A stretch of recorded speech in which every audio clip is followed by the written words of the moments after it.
అరే ముంచారెడ్డి అనేటువంటి 40,000 ఓట్ల మెజారిటీతోని చిత్తుగా ఇబ్రాహీంపట్నంలో ఓడించిండ్రు. గత ఎన్నికల్లో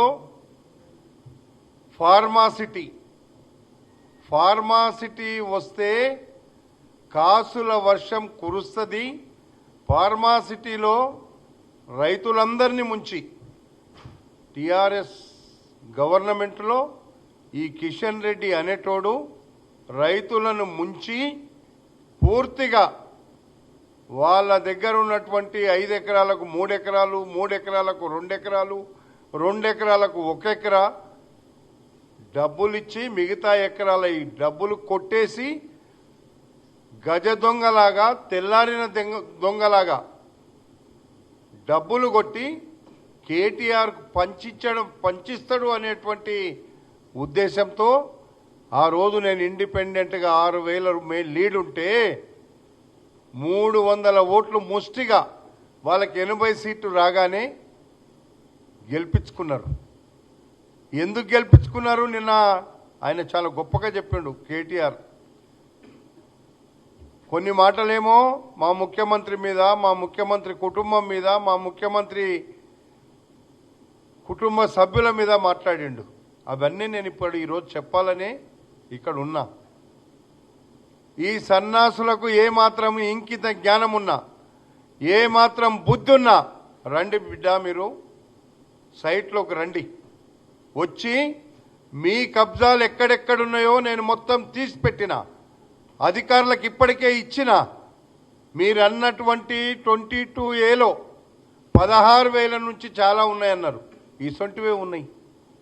మా రేవంత్ రెడ్డి గారు ముఖ్యమంత్రి అయినాక ఈ దొంగలయన్నీ తీసి, దోపిడీదారులై తీసి 22Aలో పెట్టే మాట మాత్రం వాస్తవం.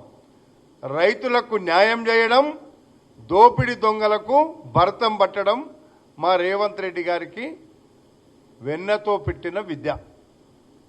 ఎన్నికలలో ప్రజలు నమ్మి మా రేవంత్ రెడ్డి గారికి అందుకే ఈ రాష్ట్రంలో ముఖ్యమంత్రి కావడానికి అవకాశం ఇచ్చింది తెలంగాణ ప్రజలు. మరి నువ్వు ఏదో సోది చెప్పిండి నా కేటీఆర్ వచ్చి, రేవంత్ రెడ్డి గారు ఇట్లా, రేవంత్ రెడ్డి గారు అట్లా, ఇంకా 50 ఏళ్ళు కాంగ్రెస్ పార్టీని ఇంకా అధికారంలోకి రాకుండా చేసిపోతుండని. అరే సన్నాసి, నువ్వు అమెరికాలో చదువుకొని బాత్రూములు కడిగి అక్కడ ఏం చేసినావో, ఇంకా ఏమి దిక్కు మొక్కు లేకుండా తెలంగాణ పేరు మీద వచ్చి నువ్వు నీ అయ్యా తెలంగాణ రాష్ట్రాన్ని దోపిడీ చేస్తే, నువ్వు నిన్న ఎవడు వాడు చాలా మాకు మంచి నాయకుని కోల్పోయినాం. నేను అనుకున్నా చచ్చిపోయినాము అనుకున్నా. కోల్పోయినామని చెప్పిండు. ఎక్కడ కోల్పోయినావు? నీకు దోషి, రైతుల దగ్గర దోషి, అక్కడ ఉండేటువంటి దగ్గర వసూలు చేసి, అయ్యొక్క రోకు కొడుకొక్క రోకు. నీకు అయ్యా, నీవు కొడుకు, మీ ఇద్దరికి దోషి పెట్టడానికి మల్రెడ్డి రంగారెడ్డి గెలిచినాక 300 ఓట్లేసి ఎందుకు గెలిపించుకున్నారు? అందుకే నిన్న పొగిడినవు. నీ భర్త మాడేడ భర్తడో చెప్పకుంటే ఇన్ని రోజులు నువ్వు తింటివి కదరా నాయన, నన్ను వసూలు చేయమంటివి.